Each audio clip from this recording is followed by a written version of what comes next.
And a warm welcome to Tuesday's programme to you. How are you? It's another glorious one. It's getting a bit boring saying that now.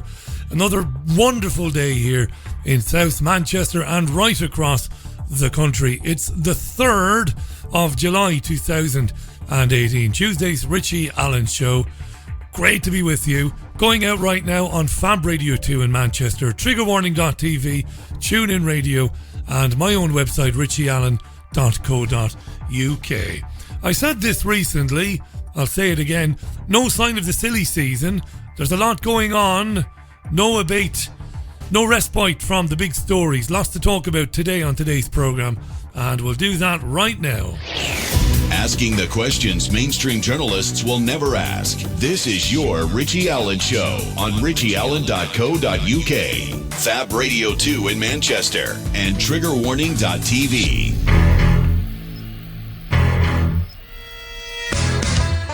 It's the Richie Allen Show, broadcasting live on richieallen.co.uk and multiple platforms around the world. And now, here's your host, Richie Allen. And I'm going to do the best I can to keep this to an hour, but I think I'm going to fail again like I did yesterday. It should be an hour because then when it repeats, it goes out at the top of every hour. But there's a lot to talk about today, so I might go over. Don't forget it's pre-recorded this week. It's brand new content, but pre-recorded. Going out at 7 p.m. UK time as usual. And the first repeat going out at 10 p.m. UK time and then repeating thereafter. Right. So, yeah, lovely day. Thanks for listening. Good to be with you. It always is. I put a video on YouTube this morning talking about YouTube and why, in all likelihood, I won't be uploading any more content to the YouTube channel. All the information about that is on that video. If you go to youtube.com/Richie Allen Show, the latest video there is me explaining what happened. You know, we had a channel deleted back in February, a big YouTube channel that we had grown very substantially, deleted for no reason. We put another YouTube channel up in the interim period, and after a lot of delays, Google/YouTube came back to us and said that we couldn't monetize the content and gave another dubious, spurious reason for doing so. All the information about that is on youtube.com/Richie Allen Show. And I talk a little bit about monetizing this show and how we need to look at monetizing it in the future. But I won't waste any time talking about it here. It's already on there, youtube.com/Richie Allen Show. There's a terrible story doing the rounds of the UK media today. I'll just mention it because it would be remiss of me not to mention it, seeing as you probably have seen it. The BBC, among other news organisations, reporting that a healthcare professional has been arrested on suspicion of murdering 8 babies and attempting to kill 6 others at a hospital. Now, Cheshire Police, south of where I am, said the woman's arrest was a significant step forward in an investigation into deaths at the Countess of Chester Hospital. Officers have been investigating the deaths of 17 newborns at the neonatal unit between March 2015 and July 2016. A spokesman said the probe also covered 15 non-fatal collapses. The cases being investigated involve families from the Cheshire and North Wales area. The Countess of Chester declined to comment on whether any staff had been suspended, and Cheshire Police wouldn't reveal the role of the healthcare professional within the hospital. Police have confirmed they've searched or are searching a property in Westbourne Road, Chester, a mile from the hospital, in connection with the investigation. What a dreadful story, if indeed somebody has deliberately murdered all those babies and attempted to murder so many others. Imagine being a parent affected by that, trying to come to terms with that. I'm mentioning that because it's a big story and it's a growing and developing story. It's mid-afternoon now as I record this. You're hearing it at 7 p.m. UK time or later. Now, another story I came across today is a story that grabbed my attention and will grab yours as well, because it's an issue that we've been covering on the programme for the best part of 3 years now. And this was in the Mail, the Daily Mail here in the UK, and also in the Sun newspaper, which I don't read and I don't buy, in solidarity, again, and I mean this, with the people of Liverpool and the football fans of Liverpool Football Club, because the Sun has never properly made amends for what the newspaper tried to do to the people of that community after the Hillsborough disaster, where 96 Liverpool fans died unnecessarily, and it was blamed on the fans by the corrupt establishment and the corrupt police in Yorkshire. And the Sun led the way in making horrendous allegations against Liverpool fans. So I don't read the Sun, don't have anything to do with it, but I know they've been covering this today. And a celebrity mother has had 2 of her children taken away and placed into foster care. Now, the mother can't be named for legal reasons, but was said to have been neglecting the children while pursuing the celebrity glitzy lifestyle. Social services intervened because somebody, a member of the public presumably, said they had seen the mother assaulting one of the children in public. Officers then got involved and allegedly uncovered a series of other problems. A judge placed the children into care with another family not far from the mother's £1 million home. Wow. It's understood that the children were regularly left to fend for themselves while she continued to strut the red carpet. That's a quote in the Mail and in the Sun. If the children are not old enough to care for themselves and they were left on their own, well, she does have a case to answer, doesn't she? Why would you do that? But is it true? We don't know. These are allegations. The papers say that the mother has been struggling to cope recently, but the children are lovely and very well mannered. But a source said she won't give up her celebrity life to concentrate properly on the children, and things have all gotten a bit too much. Social services got involved after she was accused of pulling her son's hair. She's a well-known face on television. She's distraught, apparently. Why wouldn't she be? And a spokesman for the local authority said what they always say, which is we can't and wouldn't comment on the care proceedings. The celebrity's agent didn't respond to a request for a comment. So who knows what is true and what isn't true? Whether she left them alone at home or whether she didn't. Why wouldn't she have hired a childminder? Is it true? Maybe she'll speak out. And, you know, I was thinking today, dear listener, it wouldn't hurt if a well-known person spoke out and spoke up about it. Can't say any more about it because it would be unfair, because you don't know whether it's something that was necessary to protect the children or whether it's another example of the state getting involved and taking the children in the wrong. But we don't know. Schooling. We've talked a bit about schooling, haven't we, over the last few years on this programme. Well, Sarah Everett even, is a mother of 2, and she's properly cheesed off, is Sarah Everett, because her son's school has basically kicked him out, suspended him, because she was forced to change his hairstyle, and when she did change his hairstyle to cooperate with the school's rules and regulations, they didn't like the new haircut. This is all over the papers today. It's in the Mirror, the UK tabloid The Mirror. Mum of 2, Sarah Everett, was told that her son Callum Manning's hair didn't meet the school's expectations when he showed up last week with the sides cut short. What sort of expectations does the school have about haircuts? Years ago, it used to be you couldn't have it long.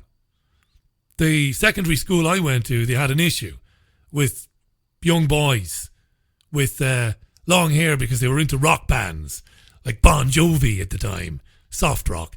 Guns N' Roses, more hard rock. You couldn't have the long hair, so you had to cut it. Some parents didn't agree, and the kids went with long hair, and that was the end of it.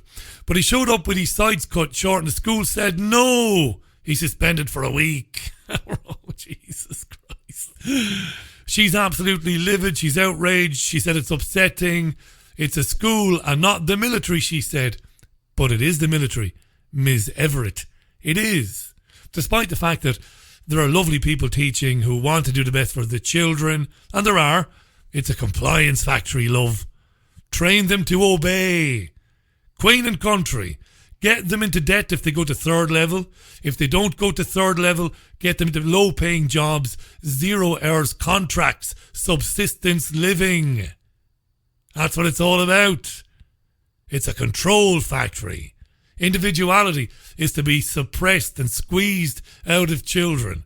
Conformity and uniformity are the end goals, is the end game for the education system. Churn out robots. It is, it's absolutely true. As I said, despite the fact there's some amazing teachers doing the best they can with the lunacy that's happening in their schools. Do you remember the other day we talked about the fact that 40 schools have banned the wearing of skirts by girls because they want to introduce a gender neutral uniform policy? Do you remember that? 40 schools saying to girls, you can't wear skirts, girls, you got to wear trousers in this weather. Christ. Well, one of the parents has spoken up, a woman called Diane Burdaki, and she's got a daughter called Annabelle who attends one of the schools that has banned skirts. And Mum Diane Burdaki, well, to say that she's not happy is a bit of an understatement. She spoke with RT. I was very shocked. There was no consultation with any parents or students, and there was no explanation for the ban. No reasons given whatsoever. I can speak for Annabelle and a number of her classmates, and I know the children at school do not want to, wear trousers all the time. They should be given the choice. To take away the choice is wrong. If boys want to dress like girls and girls want to dress like boys, that's fine. But what is wrong with girls dressing like girls? For 80 years since that school has been going, girls have worn skirts. There's quite a lot going on at the moment about changing different rules for transgender children and adults, but let's bear in mind that they are a minority and not the majority. We can't appease everybody. No, but it doesn't matter who or what is the majority and who or what is the minority anymore. We're going to talk a little bit more about that later on. Diane Burdaki, whose daughter goes to a school that has banned skirts. Now, I mentioned subsistence living, didn't I? They want children to go to schools and prepare for a life of subsistence living, barely living hand to mouth, but never to rebel. That's what the control factory is in the schools. Now, in today's Daily Mail, there's a story, and this is coming out of the Roundtree Foundation, a story that alleges that parents in the UK now need a joint income of not giant as in huge, joint as in both. Parents need a joint income of £40,000 a year and a smartphone to reach a decent standard of living. Laptops, broadband and smartphones were listed by the Joseph Rowntree Foundation as part of its assessment of a minimum income standard, which is the level at which a family can cover essentials and have some sort of a social life. The ability to use internet devices for shopping and to organise children's lives now ranks alongside sufficient income as the bar for a decent life. That's a report from the Rowntree Foundation. Researchers estimate, wait for this, a couple with 2 children aged 3 and 7 need to be able to spend £480 a week after paying for rent and childcare. A budget that demands mother and father each earns £20,000 a year. Jesus. A single person should earn £18,400 a year to reach the minimum standard, allowing them to spend £232 a week. Lone parents with children need about £390 a week to spend. Pensioner couples need £301.92 pence a week, the foundation said. Wow. The national living wage currently provides about 15 grand for those aged over 25. I can tell you that I don't have official figures and I'm not going to make any up, but I would suspect that an enormous amount of couples, an enormous number of couples, I should say, that have 2 children are not bringing in a combined £40,000 a year. I know this. Now, the national living wage currently provides about £15,000 for those aged over 25. That is terrible. This is the essence of the Hunger Games society. It's crippling people financially. And RT has a very distressing report on universal credit. Now, in case you don't know what universal credit is, it's a single social security payment, one payment for the working poor, the unemployed and the sick and disabled. Universal credit is new and it replaced the old system, which was 6 means-tested payments or benefits and tax credits. They were income-based job seekers allowance, housing benefit, working tax credit, child tax credit, income-based employment and support allowance and income support. This has been a disaster. It's been a disaster, and they knew it would be.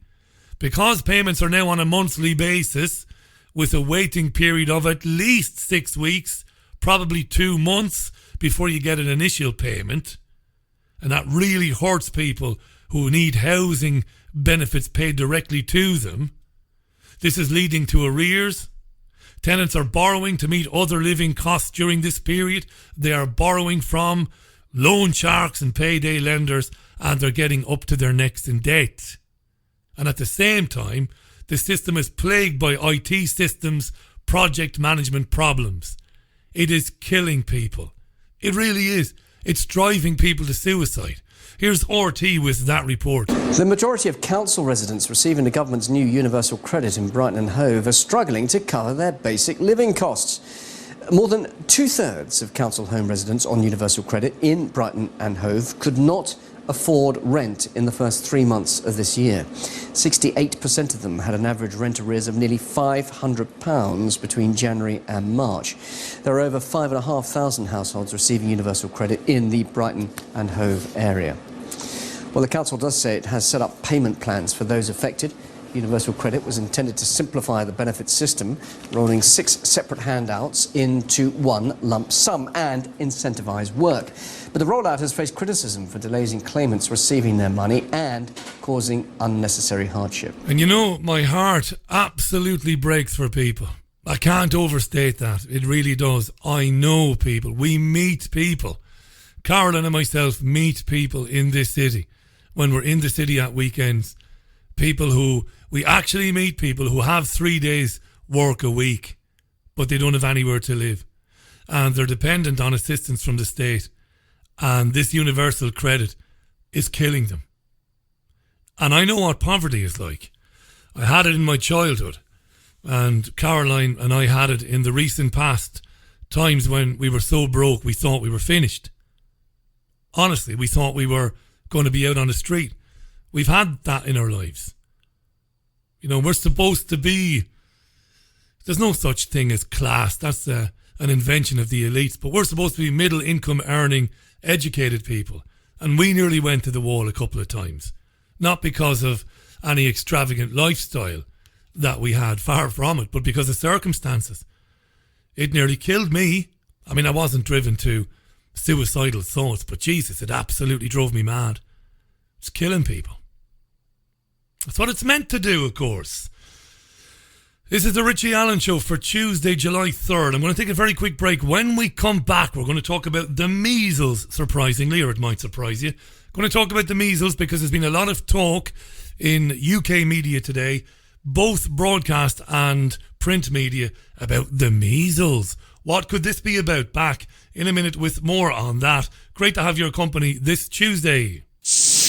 There's a place high in the mountains of Spain, a sanctuary where souls gather from all around the globe to learn about themselves and experience powerful changes in the way we see our world. They become awakened to their gifts and their power to heal others. Become part of this ever-growing worldwide family of unique, pure energy healing practitioners. Discover how amazing you truly are. Go to www.markbayerski.com.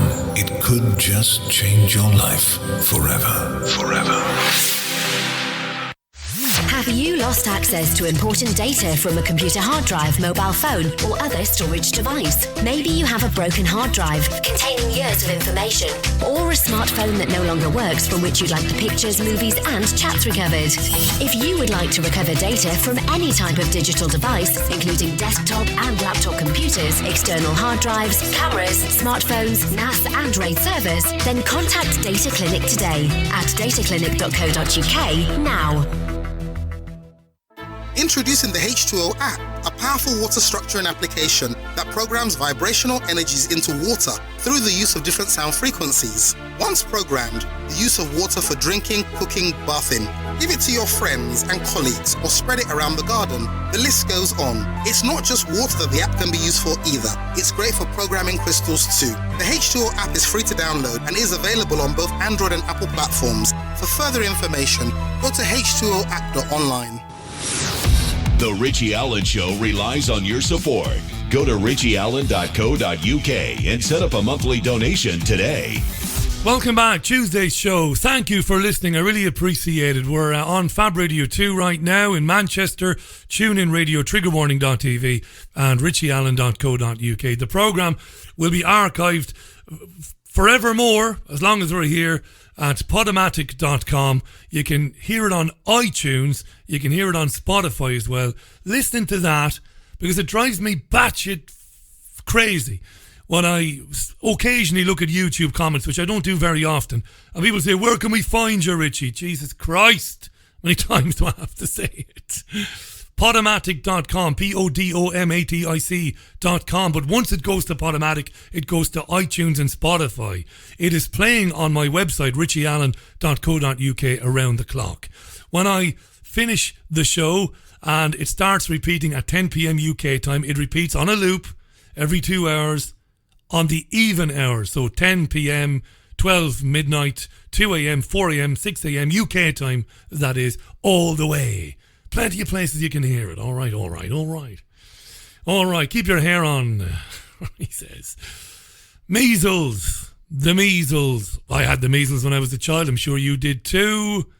When people had the measles when you were a child, you were thrown amongst them. Get the measles, you little bastard. And get it over with. Now, it's in a few papers today. Wow. There's been a warning that measles remains a very real threat in the UK after cases in the first 6 months of 2018 were already more than twice last year's total. Writing in the British Journal of General Practice, senior Public Health England officials told doctors that there is an ongoing threat of the disease. This is despite World Health Organization officials last year declaring that measles was effectively gone in the UK and that uptake of protective vaccines had recovered after the autism scandal of the 1990s. I'm reading from The Independent. Outbreaks in the UK have been driven by holiday makers and visitors from Europe, where there is an ongoing outbreak that has caused 48 deaths since 2016. Really? How convenient. Holiday makers, visitors from Europe coming back and infecting us with the measles. But how could they, if nearly everybody's getting the measles jab? That's an interesting question that The Independent neglects to ask. If the World Health Organization said measles had been eradicated because everybody had been vaccinated, every child, or more than 95% of UK children, are vaccinated, How are people getting the measles then? Last month, Public Health England urged young adults and teenagers who were planning to go to Europe during the summer to check they are vaccinated against measles. It called on would-be travellers to check that they have had their MMR jabs. Wow. Why are they doing that? Well, according to The Independent, uptake of the MMR vaccine fell heavily in the late 1990s following the publication of research by Dr. Andrew Wakefield, which suggested a possible link between the inoculation and autism. This is marvellous. Now Public Health England are saying all those children who didn't get the MMR jab, they're young men and women now, they're heading off to Europe, they're unvaccinated, they might come back with the measles and they might kill us all. Dun, dun, dun. We're all gonna fucking die. Where's Amy when you need her? Right. I mean, where is Amy when you need her, eh? Where's Amy? What kind of fuckery is this? Oh, it's fuckery, Amy. It's proper fuckery. Andrew Wakefield's to blame, of course. Experts, writes The Independent, have widely discredited his study, and he was struck off the register in 2010. Public Health England said, while vaccine uptake levels in the UK in young children are currently very high, coverage levels dipped to a low of 80% in 2003. So there are some dangerous, unaware children, late teens roaming around, not protected. That could kill us all. Here's journalist Andy Walton talking about this on Sky News earlier today. And staying with medical matters, Andy, GPs now on alert. This is because of a crisis regarding measles. Yeah, interesting story in a couple of the papers this morning. This one taken from The Times, basically saying that there's been an increase in the existence of measles. And what they're putting it down to is saying that, you know, a number of years ago when there was the scare over MMR and the vaccine, sufficient numbers of people were sort of taken in by that, what ended up being a complete hoax, of course, and didn't have the vaccinations, and now the chickens are coming home to roost on that. I think this is such an important case because what it shows is all this conversation we've been having around fake news and so forth recently. Actually, MMR was a classic case. The scare stories around autism, etc., was a classic case of fake news. It wasn't based on real science. And when people say, oh, fake news, let's not worry about it, well, actually, these are the real life consequences. A surge, as the Times is putting it this morning, in cases of measles. Because the real life consequences of fake news, and that bastard Andy Wakefield, he's at fault. All these children now going to come back with the measles. Hoax, he said, fake news. Completely debunked and all the rest of it. Really? Talking about Dr. Andy Wakefield, who's been on this show a few times. Lovely guy, Andy Wakefield, who was struck off for telling the truth. He really was. And he published an honest paper that was originally peer-reviewed and appeared in the Lancet Journal. Nothing dishonest about Andy Wakefield or what he said. Let's just have a refresher. Let's refresh our memories. What did Andy Wakefield say? Well, here he is in the documentary Vaxxed, talking about how it was parents who initially raised the alarm about the MMR jab back in the day. Andy Wakefield. The link between the syndrome we were seeing and MMR vaccine came from the parental story. The parents saying, I wasn't anti-vaccine, I took my child to be vaccinated with MMR on time. It was given in isolation at the time in the UK, so it was easy for them to pinpoint the MMR as what they believed to be the cause. And from that point forward, their child developed a very high fever, seizures, prolonged sleep, beyond which they woke up and they were never the same again. They lost speech and language, interaction with their siblings, and became profoundly unwell. So the way in which human disease syndromes are described, whether it's autism or Crohn's disease or Asperger's, is you have a collection of a handful of patients, sometimes no more than 4, sometimes as many as 15, where the presentation is so similar, the findings in the clinic are so similar, that these merit publication in their own right. And that's called a case series. And that is the way in which human disease syndromes are first described. And what that leads to are subsequent studies which then test hypotheses of causation. Was the parents' stories right? Was it that the child did regress in the face of MMR, and was MMR the cause of the problem? So you can ask the question, well, not every child who gets MMR develops autism. So what is the risk? Why? Why these children and not these children? And one of our hypotheses was age of exposure.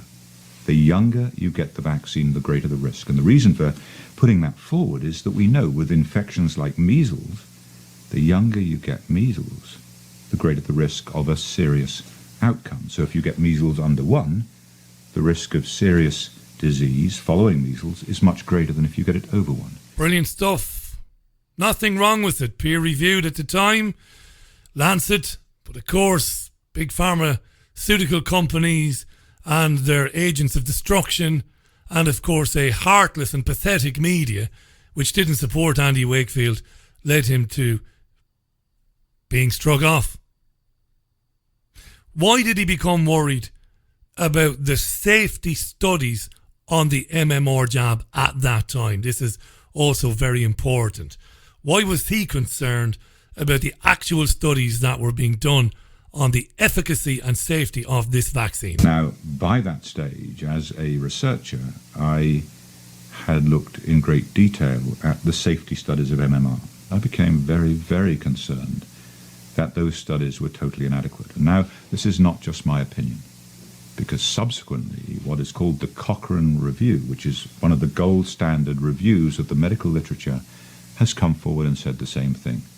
And their words were that the safety studies, the pre-licensing safety studies of MMR vaccine, were largely inadequate, particularly compared with the single vaccines. In other words, the safety studies of the single vaccines were better. For example, if I went to the Food and Drug Administration and I had 3 antihypertensive drugs, 3 blood pressure drugs, and I said, I've got these 3 drugs, I've got a license for each one individually, but I want to put them together in the same tablet. Can I just put the 3 licenses in a folder and hand it to you and get a license for the combined drug? They would throw me out the door, quite rightly. And they would say, come back when you have done a comparative study of every drug in combination with the other and compared them with the single drug for side effects, for adverse reactions. That should have been done with the MMR vaccine, and it was not. There were many assumptions made about the safety of this vaccine, and I believe that children are now paying the price for those assumptions. Children are paying the price today because of those assumptions. Great stuff. But of course, Sky News, the BBC, Channel 4, ITV are not going to invite Andy Wakefield on to counter the crap put out by the so-called journalist Andy Walton, saying stuff like, this is the consequences of fake news. Why don't you bring Andy Wakefield back today and have a chat with him? But of course, that's never going to happen. Watch Vaxxed to hear that story and the wider implications of the MMR jab and its legacy and the legacy of what happened to Andy Wakefield. It's hugely important stuff, as it will always be important, particularly today when they're saying, oh, measles is coming back into the country. And we've all these kids who didn't get the MMR jab because of Andy Wakefield back in the day. They need to get it now. This is unbelievable, this stuff. And there's no challenge to it in the mainstream media. None. Ah, Christ. Right. Story breaking as I'm doing this. Nick. Do you remember Nick, the man who made claims about a Westminster paedophile ring? Well, he's been charged with perverting the course of justice. This is the man who claimed that there was a paedophile ring operating in the heart of Westminster. He's being accused of fraud, and his real name is being withheld for legal reasons. The things he said, according to the BBC, about a Westminster paedophile ring sparked a nearly two-year investigation by Scotland Yard, an inquiry into the allegations that public figures sexually assaulted children and that boys were murdered. Eventually the inquiry was dropped and Northumbria police were asked to investigate Nick himself. Nick alleged he was systematically abused and tortured by senior politicians and members of the armed forces in the 70s and 80s. He accused people like Lord Britton, absolute paedophile, no doubt about it. Harvey Proctor, no evidence that Harvey Proctor ever abused any children at all. And Field Marshal Lord Bramall, again, no evidence that he abused children. You see, I've always believed that with this, they are muddying the waters. This is brilliant diversion tactics. You do two things. One, you accuse innocent people of child abuse, and you make their lives a misery for a while, and then you say, oh, they were innocent all along. You see, it's all of a fantasy. Because Harvey Proctor is innocent, Bramall is innocent, but we know that Leon Britton wasn't innocent. We know that Greville Janner was a filthy, fucking disgusting raper of children. We know this. But you muddy the waters a bit.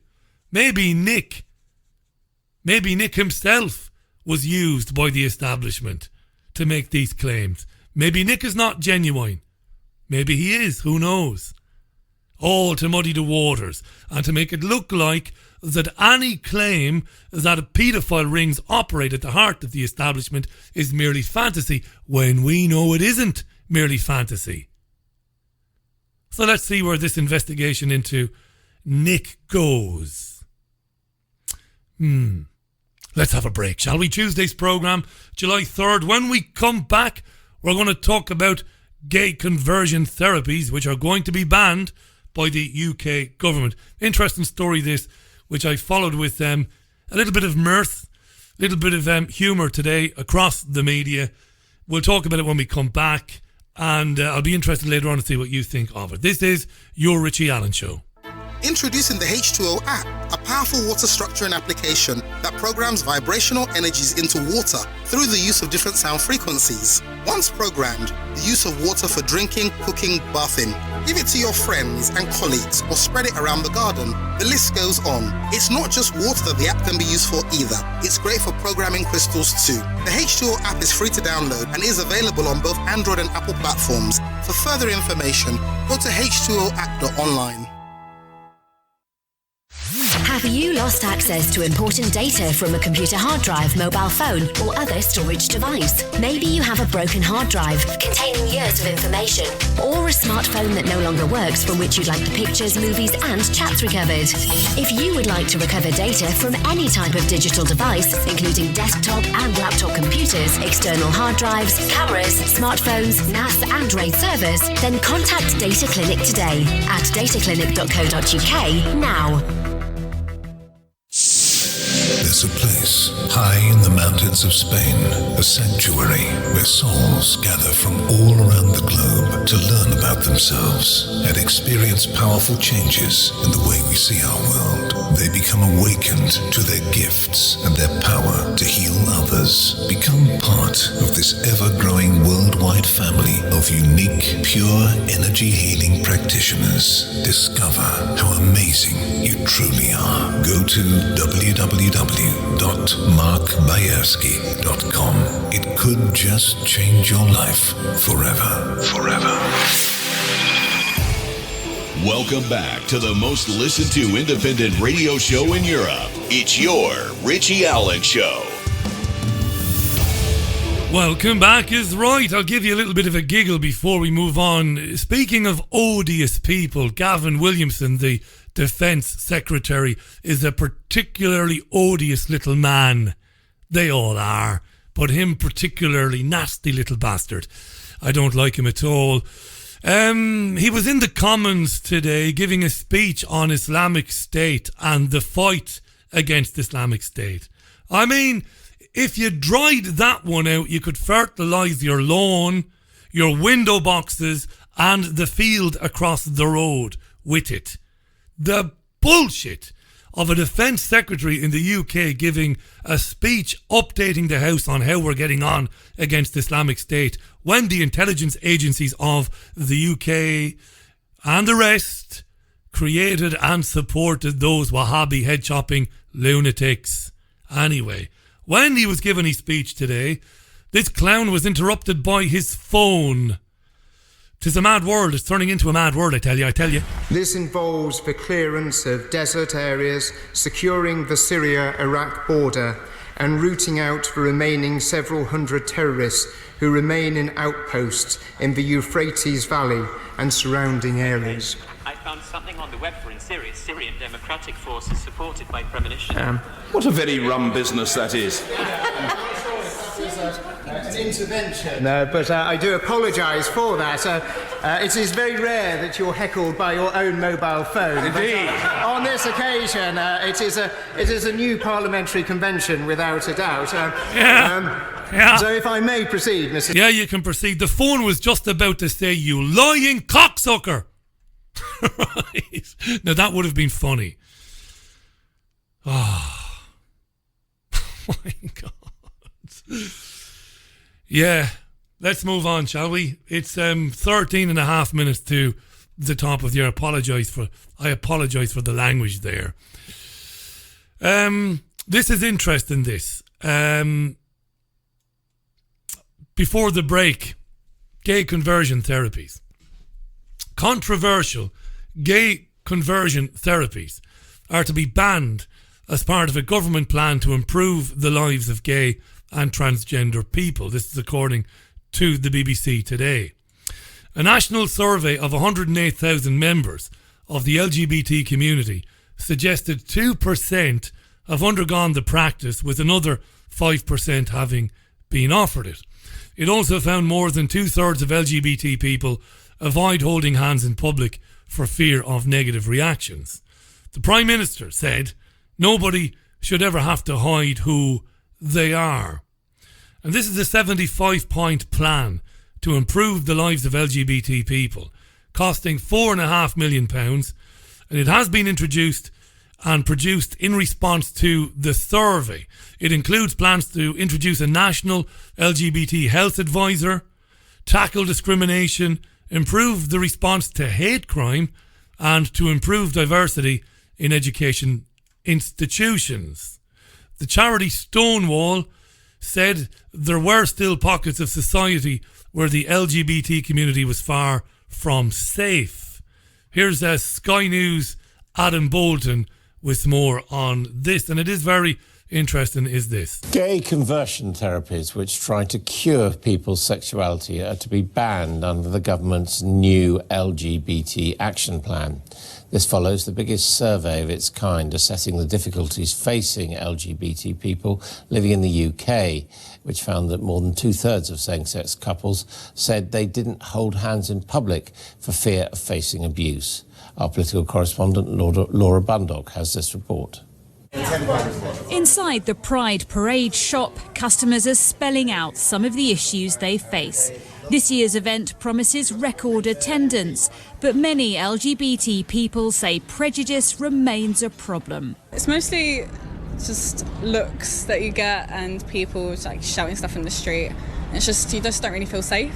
For something like a peck on the cheek, holding hands, and I sometimes think, why would you put yourself in a situation where it could invite a possible problem? And I think that's ingrained. Certain places in London I wouldn't feel confident holding my partner's hand just in case I get shouted at or I get abuse verbally in the street. It's a bit of a worry. Who are these people? I don't mean the people we just heard from. I'm sure they're genuine. But the first girl said, the looks that you get. Looks that you... I mean, are you really walking down the street and you're being perturbed by looks that you get? How do you look at somebody that causes them to be, I don't know, unsettled or to feel threatened? People shouting. Who are these people? You know, I happen to know gay men and women. I really do. It's not like, yeah, I know black people. I know Asian people. To prove a point. No, I know gay people. I grew up with gay people and I worked for years with gay and lesbian people in entertainment and in radio. And I know them and I ask them. And, not all of them, but most of them say they find these particular claims bewildering. That they're getting dirty looks and that people are shouting at them. Where is it going on? Anyway, more on the plans from the government, these 75-point plans from the UK government to make things better for the LGBT community. A national action plan's been drawn up with 75 new measures. They include a ban on controversial conversion therapies, which attempt to change people's sexuality, a new LGBT health advisor to improve access to health services, and a consultation on reforming gender laws to make it easier for trans people to change their birth certificate. Equalities Minister Penny Mordaunt says the survey shows why action is now needed. We've made some good progress in this country. We're a leader on LGBT rights, but we still have a long way to go because many respondents really were facing hate crime. They were not able to access services such as healthcare services. And so there's a huge amount that we still need to do. But Labour says the plan doesn't go far enough. They want tougher penalties for hate crimes and a law change formally banning conversion therapies. Labour says the plans don't go far enough. How far did they want to go, Labour? And this momentum movement? Did they want every non-LGBT person in the country to swear an oath of allegiance to gays, lesbians and transgenders? I do solemnly swear that I don't have any bad feelings against gays, lesbians and transgenders, and I accept that whatever they say goes, and I never disagree with them. I love my gay, lesbian and transgender friends and neighbours. So help me God. Is that what they want? I mean, did they want to force conservative Christians to renounce their opinions on gay marriage and gay adoption? What's going on, like? What's a hate crime exactly? You can't ban hate. If somebody hates the idea of same-sex relationships and says it, doesn't act on it in any way but says it, what then? Do you want to criminalise that? You can't, can you? You know, I don't agree with people.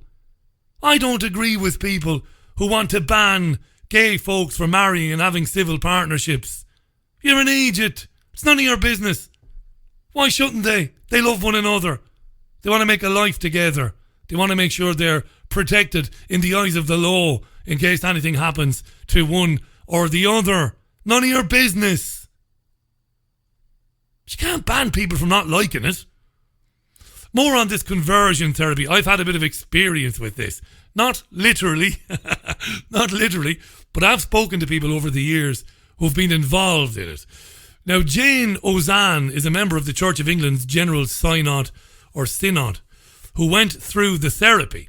And she was on the Victoria Derbyshire programme and said to Victoria Derbyshire that she went through the conversion therapy because she believed that being gay was in fact a sinful act. Jane Ozanne. Well, I voluntarily went through this like Vicky did because I believed, as many do, that being gay was sinful and I didn't want to live with the shame, and frankly I wanted to be happy, I wanted to be loved, and I wanted a family. So I would do anything to go through, and I put myself through loads of prayer ministry. I spent lots of money. That's one of the things that doesn't come out here, but it didn't work. But what is it? What is the therapy? What is it? You pray? You what? Well, it's a catch-all phrase. You can pray into your past relationships with your parents or with significant people. You go through deliverance ministry. I went through many exorcisms. We don't offer You go through fasting and prayer, but the key problem is it causes great harm.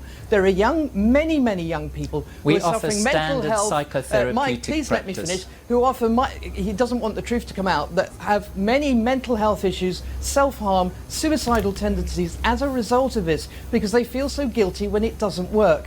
And we know that this causes harm. When I did a survey last year to see how many people had gone through conversion therapy, over 217 people replied, and 2/3 of them said because they thought it was sinful, but they went on to say how damaging it was to their own mental health. And this is an issue where the government has to act because of the harm it is doing to our young people today. Now, the guy butting in there is a man called Michael Davidson of Core Issues Trust. He said that he himself was converted. He used to be gay and was converted. And so therefore he's an advocate of reversal therapy and says he doesn't believe that it will ultimately be banned. It won't be banned ultimately because people do have the right to choose the direction that they want to go in, and mandatory gay just won't work. Right. You cannot force people to be gay just because they have the feelings. So you're going to continue to offer it even if it's banned, even when it's banned? I will seek legal advice and we will do the right thing, but we'll certainly be there and available for people who've had enough of having a gay ideology pushed down their throat. Yeah, I mean, Michael Davidson probably still has feelings for men. My personal opinion, and that's all it is, it's no more valuable or important than yours. I don't believe this conversion shite at all, to be honest, because it's motivated by a belief in a conservative interpretation of the Bible, the Old Testament. You know, they're not bad people, these people. They're probably well-intentioned and they're entitled to their opinions. But I don't agree with them. It's not a sin to be gay. How could it be a sin to be gay? How could it be a sin? It doesn't hurt anybody. It doesn't impact negatively on anybody. But can the government really tell a gay man or woman that you can't seek help from this group or that group if a gay man or woman happens also to be a devout believer in God, might be a Christian, might be a Muslim, might be Jewish? Can you tell that person you can't go down that road? No, you shouldn't get involved. That's very sinister. Although, exorcisms and stuff, Jesus Christ, what's going on there? Exorcisms. There's people on TV today, gay folks who'd been through some of this stuff, and some of the stuff they described the exorcism sounded a bit, well, a bit disturbing to me. But back to the proposals by the Equalities Minister and the government. Why are they needed? Are they really needed? Gay and trans people need protection, do they? From what? Or from whom? And by the way, I'm opening the programme up next week to gay, lesbian, transgender people whom I know listen to the programme. I have, of course, gay and lesbian and trans listeners, of course I do, and I'd love to hear from you. And you know damn well when you come on with me, we'll have a chat, and you can tell me where to go, and you can take over the programme. And the reason I ask this is, are they needed? Gay and trans people, you know, not are they needed? Gay, I'm not saying are gay and trans people needed. I meant, are these laws needed? Protecting gay, trans people, lesbian people from what? Could you possibly make an argument that LGBT folks have achieved everything that they had a right to? They have a right to marriage, a right to employment, a right to adoption, even though I disagree with it, but there is a legal right there. Why do you disagree with it? Because you're a bigoted bastard? No, because I would prefer that children have a male and female influence in their lives, preferably their parents. That's why I'm against it. And I've never hidden or tried to be politically correct about it. I've always said it. I'm against it. But they won those rights, and fair play to them. But it's not enough for some activists. Take this guy, for example, Tris Reed Smith, Mr. Tris Reed Smith. He's editor of Gay Star News. And he says more needs to be done. What more needs to be done, Tris? Well, you know, there has been a lot of progress, but we remember there's big gaps in the progress we've made. For example, you can get married if you're happening to live in Bristol, but not if you're in Belfast, because that law hasn't been passed in Northern Ireland yet. There has been a huge swing in terms of public support. I believe 64% or more of people now think there's nothing wrong at all in same-sex relationships, but that, of course, means there's still a percentage who do have a problem with that. And trans people at the moment, transgender people, are particularly under fire from the media, whilst the government considers whether or not it should pass better transgender laws to bring us more in line with other countries. So there's been huge progress, but there are still people facing abuse shouted to them on the street or even violent attack to this day. Really? When you talk about transgender people... She's shockingly bad there, the presenter, Jane Secker. She's shockingly bad. He said people are being violently attacked still today and shouted at. We need statistics. She should have said to him, Mr. Reed Smith, give us some hard evidence of that. But she didn't. It's shocking how inept the presenters are today. People being targeted by the media. What do you mean?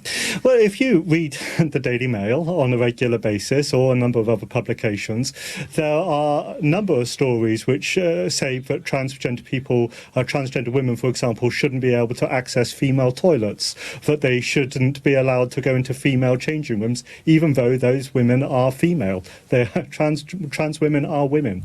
And this has been stirred up by a anti-trans lobby who have been quite effective in targeting media organisations. And trans people feel that these headlines coming out all the time, attacking transgender charities working with young people in particular.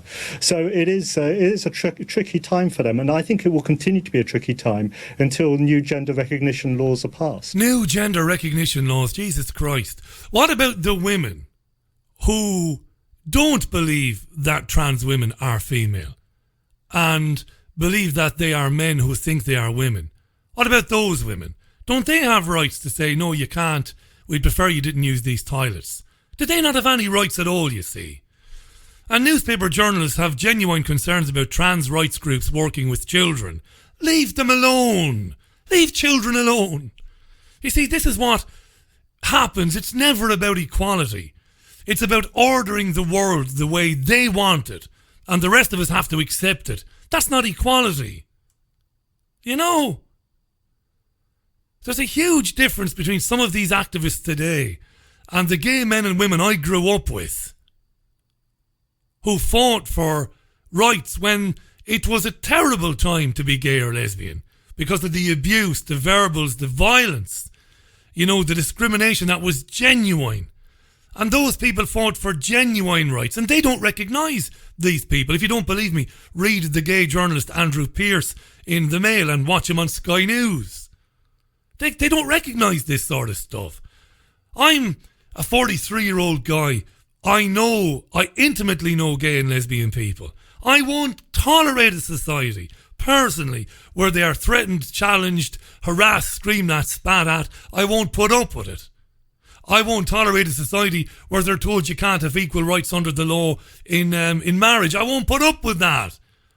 How dare any man or woman say to a same-sex couple, you can't live the way you want to live? That argument has been settled. What more rights do you need to have, you know? I think some of these activists, and by the way, I think my friend Andy Hunter, who's gay, and I've known Andy through the programme, he's a supporter of the programme in more ways than one. Terrific guy, and I mean that. Genuine guy, great to read him when he emails me. Andy says, you know, we got to get away from this idea that there's a gay community with a kind of uniform of thought. There isn't. And he's right. What's going on here? I'm going to leave you and love you on that thought. That was Tuesday's programme. Before I go, though, I want to say a big hello to Ruth Samimi, who's in Brisbane and left the UK some years ago. Great lady is Ruth. I've gotten to know her through the programme over the last year or so, and she's been a generous supporter to the programme in the past. Wonderful woman. Ruth Samimi, it'll be probably late when she gets to hear the programme. Thanks, Ruth, for your friendship, and thanks for listening to the show, and thanks for your kind email today. I really appreciated that. I really did, more than you know. That's it then. I'll be back with you tomorrow, Wednesday, at 7 p.m. UK time. Just this week only, the programme is being pre-recorded. The weather's extreme. Not so bad today, outside, but inside, the temperature's still extreme. 26, 27 today, not the 30, 31 that we have had, but it's still very warm. I'm going to leave you with some music from The Who and a song called Won't Get Fooled Again. I've been Richie Allen. Speak to you anon tomorrow at 7. Until then, look after yourselves and one another. And thanks for thinking this programme worth listening to and supporting. Right, until tomorrow. Bye now.